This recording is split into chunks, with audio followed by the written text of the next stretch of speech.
بسم اللہ الرحمن الرحیم۔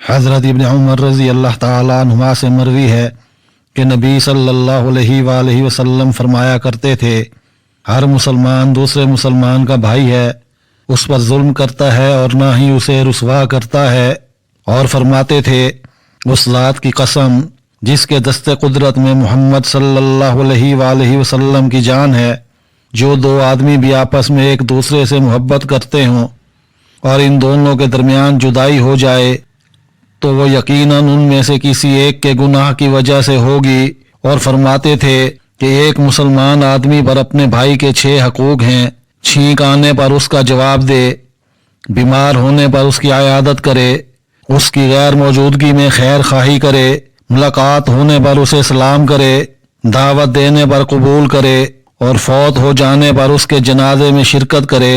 اور نبی صلی اللہ علیہ وآلہ وسلم نے اپنے مسلمان بھائی سے 3 دن سے زیادہ قطع تعلقی رکھنے سے منع فرمایا ہے۔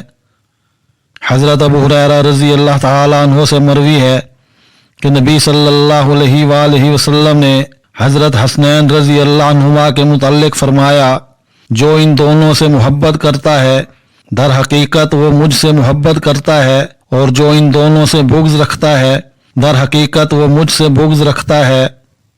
حضرت ابو ہریرہ رضی اللہ تعالیٰ عنہ سے مروی ہے کہ نبی صلی اللہ علیہ وآلہ وسلم نے فرمایا، ایک آدمی اپنے دینی بھائی سے ملاقات کے لیے جو دوسری بستی میں رہتا تھا روانہ ہوا۔ اللہ نے اس کے راستے میں ایک فرشتے کو بٹھا دیا۔ جب وہ فرشتے کے پاس سے گزرا تو فرشتے نے اس سے پوچھا کہ تم کہاں جا رہے ہو؟ اس نے کہا کہ فلاں آدمی سے ملاقات کے لیے جا رہا ہوں۔ فرشتے نے پوچھا، کیا تم دونوں کے درمیان کوئی رشتہ داری ہے؟ اس نے کہا، نہیں۔ فرشتے نے پوچھا کہ کیا اس کا تم پر کوئی احسان ہے جسے تم پال رہے ہو؟ اس نے کہا، نہیں۔ فرشتے نے پوچھا، پھر تم اس کے پاس کیوں جا رہے ہو؟ اس نے کہا کہ میں اس سے اللہ کی رضا کے لیے محبت کرتا ہوں۔